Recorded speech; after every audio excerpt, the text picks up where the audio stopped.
जय मां विंध्यवासिनी, हर हर महादेव। आप सभी का स्वागत है आपके अपने YouTube परिवार फेसबुक पेज में। शाबर मंत्रों के अधिष्ठात्र देवता कौन है, प्रथम गुरु कौन है और किन्हें हमें सदैव ध्यान रखना चाहिए कि इनके द्वारा ही हमें शाबर मंत्रों की प्राप्ति हो रही है।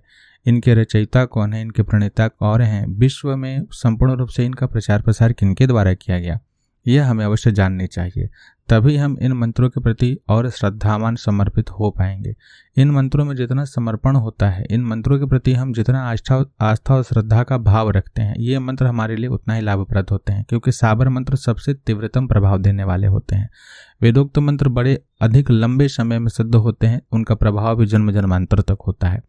तांत्रिक और पौराणिक मंत्रों की सिद्धि में उनकी अपेक्षाकृत वेदोक्त मंत्रों की अपेक्षाकृत कम समय लगता है और उनका प्रभाव भी जन्म भर तक रहता है और कालांतर में भी रहता है।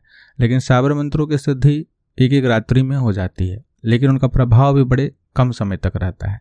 लेकिन अगर साधक पूरे विनियोग करके विधि विधान के साथ अपने इष्ट आराध्य और अपने सदगुरु देव और इन मंत्रों के रचयिता जिस जिस प्रकार के मंत्र हैं और किस संप्रदाय के वो मंत्र हैं, उनके प्रति समर्पित होकर के अगर सेवा साधना करते हुए मंत्रों के आप पुरस्करण करते रहते हैं तो इनके माध्यम से भी आप सिद्ध बन जाते हैं।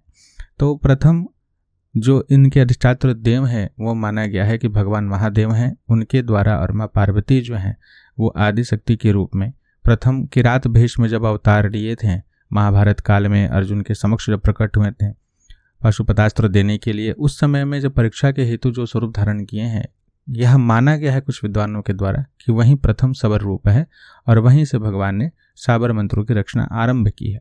तत्पश्चात इसके जो प्रथम गुरु हुए हैं वो भगवान दत्तात्रेय हैं। भगवान दत्तात्रेय के द्वारा कोई भी परंपरा हो, जितनी भी परंपराएं हैं, वैष्णव, शाक्त, शैव, ये सभी परंपराएं जो हैं भगवान दत्त के द्वारा प्रणीत मानी गई हैं, क्योंकि उनकी पूजा इन सभी संप्रदायों में होती है और ब्रह्मा विष्णु महेश तीनों का सम्मिलित अधिष्ठात्र महाशक्ति स्वरूप जो है भगवान दत्तात्रेय में उपलब्ध है, मौजूद है। और इसी कारण से भगवान दत्तात्रेय को कहा गया है कि सदगुरु के स्वरूप में भगवान विष्णु ही साक्षात दत्त स्वरूप को धारण किए हैं। चाहे कौल परंपरा हो, शाक्त हो, उनमें भी भगवान दत्त की पूजा होती है। अघोर हो, अवघर हो, उसमें भी पूजा होती है। अन्य संप्रदायों में भी पूजन होती है। तो प्रथम आदिनाथ जो हो गए महादेव, उसके पश्चात आदि गुरु जो हो गए वो हो गए भगवान दत्तात्रेय।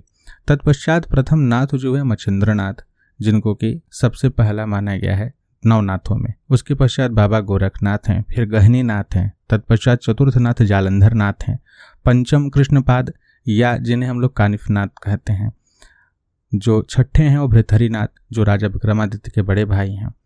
उसके पश्चात रेवणनाथ, तब नागनाथ और सबसे अंत में चरपटनाथ। ये नवनाथों का सबसे प्रमुख स्वरूप माना गया है। जो 84 सिद्ध बोले गए हैं, उन 84 सिद्धों में ये नवनाथ भी आते हैं, जिनमें कि इन्हें परम सिद्ध माना गया है। इनकी कृपा से ही विशेष प्रकार की सिद्धियां हमें प्राप्त होती है और जितने भी मंत्र होते हैं इन्हीं 84 सिद्धों के मध्य रचित किए गए हैं और इन नवनाथों की सबसे अधिक उपलब्धि रहती है। सबसे अधिक प्रचार प्रसार बाबा गोरखनाथ के द्वारा किया गया है। यह भी आपको जानकारी प्राप्त होगी कहीं ना कहीं, तंत्रालोक एक बहुत प्रसिद्ध तंत्र ग्रंथ है, अद्वैतवाद का ग्रंथ है। उसमें यह वर्णन आया है कि जो उस ग्रंथ के रचयिता हैं विद्वान अभिनव गुप्त, उनके बारे में चर्चा करते हुए कहा गया है कि वही जो हैं गुरु मच्छिंद्रनाथ रहे हैं।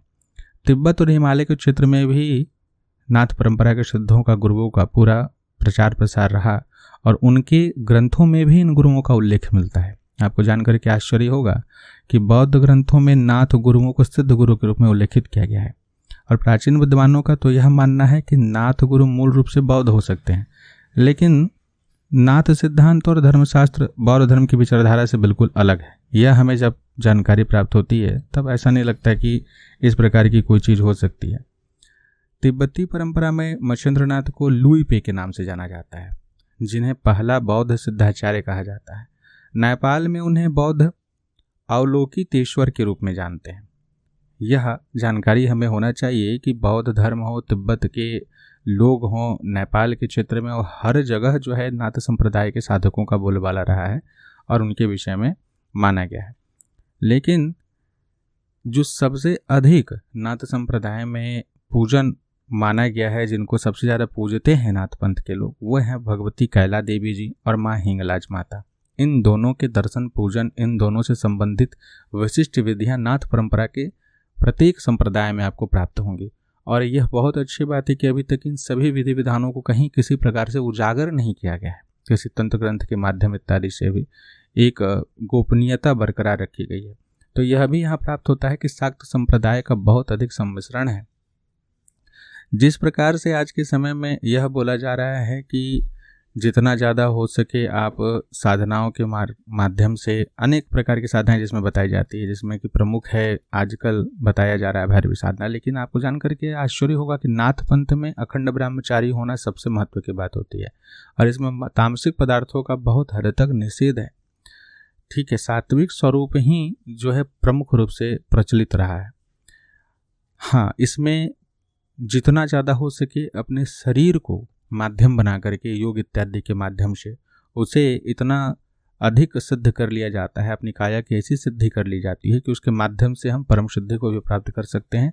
साधनात्मक जो माध्यम बनता है वो शरीर बनता है, लेकिन स्वयं के शरीर का ही शोधन करके यम नियम हठ योग इत्यादि के द्वारा, षटकर्म जो नीति धौती वस्ती नौली कपाल भाती त्राटक इत्यादि है, इन सभी के द्वारा। तो इस प्रकार की चीज़ें होती हैं। लेकिन आजकल के समय में विषय थोड़ा अलग हो जा रहा है। नाथ संप्रदाय में जो सिद्ध होते हैं या तो जीवित समाधि ले लेते हैं या शरीर त्यागने पर भी उनको समाधि ही दी जाती है, जलाई नहीं जाती है। उन्हें कहते हैं कि योग और मंत्र बल के द्वारा वो शुद्ध हो चुके होते हैं। यहाँ पर जो हम लोग एक दूसरे को संबोधित करते हैं नाथ संप्रदाय में, तो अलख आदेश कहा जाता है, अलक्ष्य भी कहा जाता है। अलख आदेश इस प्रकार से कह करके संबोधित किया जाता है। अलख या अलक्ष्य आदेश, आदेश का अर्थ है भगवान सदाशिव, अलख मतलब कि जो सदैव से हैं। तो इस प्रकार से किसी को सामने अलख आदेश कहते हैं। किन्हें एक बार आदेश कहना है, किन्हें 2 बार, किन्हें 3 बार, यह संप्रदाय और गुरु के अनुसार भिन्न हो सकता है। गुरु गोरखनाथ जी के द्वारा इस संप्रदाय का सबसे अधिक विस्तारीकरण हुआ। गोरखनाथ जी की कृपा के द्वारा ही बहुत सारे ऐसे लोग हैं जो बहुत बड़े परिवर्तन लाए समाज में, जिनमें से प्रमुख रूप से आपको जानकारी होना चाहिए कि नेपाल में जो है गुरु गोरखनाथ जी का बहुत बोलबाला है। नेपाल में पूरे के पूरे जो लोग हैं वो गोरखनाथ जी को बहुत मानते हैं। बाबा गोरखनाथ जी की इतनी महिमा है कि वहाँ का पूरा जो लोगों का एक स्वरूप है वो गोरखा के रूप में जाना जाता है, उनका नाम ही इनके ऊपर रखा गया है। तो नवनाथों में सबसे प्रमुख, सबसे प्रसिद्ध जो हुए हैं बाबा मच्छिंद्रनाथ के बाद वो गुरु गोरखनाथ जी हैं। मच्छिंद्रनाथ बाबा जो हैं उनको कौल संप्रदाय का प्रवर्तक भी माना गया है और बाबा गोरखनाथ जो हैं इनकी परंपरा में लगभग 12 संप्रदाय आते हैं। तो इस प्रकार से यह नाथ परंपरा का एक संक्षिप्त में आप सभी के समक्ष रखा गया। आगे के वीडियोज में नवनाथों के बारे में संक्षिप्त जानकारी देंगे, तत्पश्चात आरंभिक साधनाओं की जानकारी आप सभी के समक्ष रखेंगे। आप सभी को प्रणाम। जय मां विंध्यवासिनी। हर हर महादेव।